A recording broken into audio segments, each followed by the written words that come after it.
ਇਹ ਜਨਾਬ ਸਾਡੇ ਭਾਈਜਾਨ ਪਠਾਣੇ ਹਾਂ ਸਾਹਿਬ ਨੇ ਅਸਲ ਜਿਹੜੇ ਨਾ ਇਹ ਰੀੜ ਦੀ ਹੱਡੀ ਨੇ ਨਾ ਮੇਲਿਆਂ ਦੀ ਇਹ ਨਿਜ਼ਾਬਾਦ ਜਿਹੜੇ ਮੁਕਾਬਲੇ ਇੱਥੇ ਹੁੰਦੇ ਨੇ ਜਾਂ ਇਹ ਟੀਮਾਂ ਨਾ ਇਲਾਕੇ ਦੀਆਂ ਇਹਨਾਂ ਦੀ ਰੌਣਕ ਇਹ ਸਪੋਰਟਰ ਨੇ ਜਿੰਨਾ ਤਬਸਰਾ ਇਹ ਅੱਛਾ ਕਰ ਸਕਦੇ ਨੇ ਇਹ ਜ਼ਿਆਦਾਤਰ ਮੁਬਸਰ ਹੀ ਨੇ ਕਿਉਂ ਜੀ ਲੱਗਦਾ ਹੈ ਵਾ ਅਸੀਂ ਸਮਝਦੇ ਹਾਂ ਬਹੁਤ ਵੱਡੇ ਸਾਡੇ ਸਵਾਰ ਨੇ ਇੱਕ ਸਵਾਰਾਂ ਦੀ ਵੱਡਾ ਕੰਮ ਦਾ ਅਸਲ ਤਬਸਰਾ ਹੀ ਇਹ ਨਾ ਕਰਨਾ ਪਿੱਛੇ ਬੈ ਕੇ ਸਮਝ ਮਰਜ਼ੀ ਆਖਣਾ ਪਿੱਛੇ ਖਲੋ ਕੇ ਨਹੀਂ ਦੱਸਣਾ ਵਾ ਕਿਹੜਾ ਕਿੰਨੇ ਪਾਣੀ ਵਿੱਚ ਉਹਨੇ ਦੱਸੋ ਪਰ ਤੁਸੀਂ ਇਹ ਗਰਾਊਂਡ ਜਿਹੜਾ ਬਣਿਆ ਇਹਦੇ ਉੱਤੇ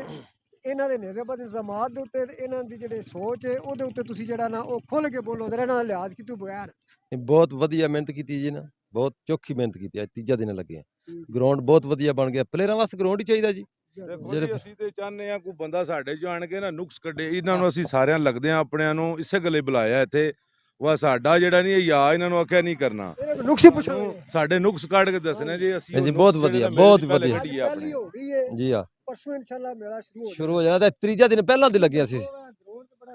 ਬਹੁਤ ਕਾਫੀ ਮਤਲਬ ਜਗ੍ਹਾ ਖੁੱਲੀ ਬਹੁਤ ਵਧੀਆ ਜੀ ਬਹੁਤ ਵਧੀਆ ਘੋੜੇ ਬਣਨ ਵਾਲੀ ਜਗ੍ਹਾ ਕਾਫੀ ਹੈ ਕਾਫੀ ਜੀ ਕਾਫੀ ਖਾਮੀ ਵੇਖਦੇ ਹੋ ਹਾਂ ਜੀ ਅੱਲਾ ਦਾ ਸ਼ੁਕਰ ਕੋਈ ਖਾਮੀ ਨਹੀਂ ਜੀ ਪਰਫੈਕਟ ਕੰਮ ਬਿਲਕੁਲ ਸੋਹਣਾ ਕੀ ਬਾਤ ਇਹਨਾਂ ਦੇ ਜਵਾਨ ਨੇ ਬਿਹਤਰੀਨ ਜੀ ਕੀ ਬਾਤ ਇਹਨਾਂ ਨੇ ਐਂਡ ਕਰ ਛੜਿਆ ਕੀ ਕੀਤਾ ਨੇ ਗਰਾਊਂਡ ਬਣਾਇਆ ਨਾ ਜੀ ਤੀਜਾ ਦਿਨ ਲੱਗੇ ਨੇ ਇੱਥੇ ਨਵੀਂ ਗੱਲ ਦੱਸੋ ਦੇਖੋ ਨਵੀਂ ਇੱਥੇ ਗਰਾਊਂਡ ਵੀ ਡਲਕਾਂ ਆਈਆਂ ਆਏ ਨੇ ਇਹਨਾਂ ਦੱਸਿਆ ਸਾਨੂੰ ਆਇਆ ਜਿਹੜਾ ਕੰਮ ਹੈ ਨਾ ਇਹ ਸਹੀ ਨਹੀਂ ਹੋ ਰਿਹਾ ਅਸੀਂ ਦੁਬਾਰਾ ਜਨਾਬ ਉਹਨੂੰ ਫੇਰ ਸ਼ੁਰੂ ਕਰ ਦਿੱਤਾ ਉਹ ਟਰੈਕਟਰ ਚਲਾਓ ਜੀ ਉਹ ਟਰੈਕਟਰ ਚਲਾਓ ਹੁਣ ਜਿਸਲੇ ਇਹਨਾਂ ਨੇ 100/100 ਆਖਿਆ ਤੇ ਅਸੀਂ ਫੇਰ ਟਰੈਕਟਰ ਨੂੰ ਆਖਿਆ ਵੇਖਣ ਵਾਲੇ ਤੇ ਪਠਾਣੇ ਹਾਂ ਸਾਹਿਬ ਜਦੋਂ ਤੱਕ ਮੁਤਮਨ ਨਹੀਂ ਹੋਏ ਇਹ ਗਰਾਊਂਡ ਜਿਹੜੀ ਉਹਨਾਂ ਚਿਰ ਰੈਡੀ ਨਹੀਂ ਹੋਈ ਅੱਜ ਗਰਾਊਂਡ ਰੈਡੀ ਹੈ ਜੀ ਰੈਡੀ ਹੋ ਗਈ ਹੈ ਹੁੰਦੀ ਵੀ ਪ੍ਰੈਕਟਿਸ ਜੀ ਹੁੰਦੀ ਵੀ ਪ੍ਰੈਕਟਿਸ ਬੜੀ ਵਧੀਆ ਜੀ ਕੋਈ ਪੈਗਾਮ ਤੁਹਾਡਾ ਖੈਰ ਖਰੀਦਣਾ ਜੀ ਅੱਲਾ ਪਾ ਕੇ ਮੇਲਾ ਗੁਜ਼ਰੇ ਤੇ ਮਹਿਮਾਨ ਆਵਣ ਵੈਲਕਮ ਜੀ ਬਿਸਮਿਲ੍ਲਾ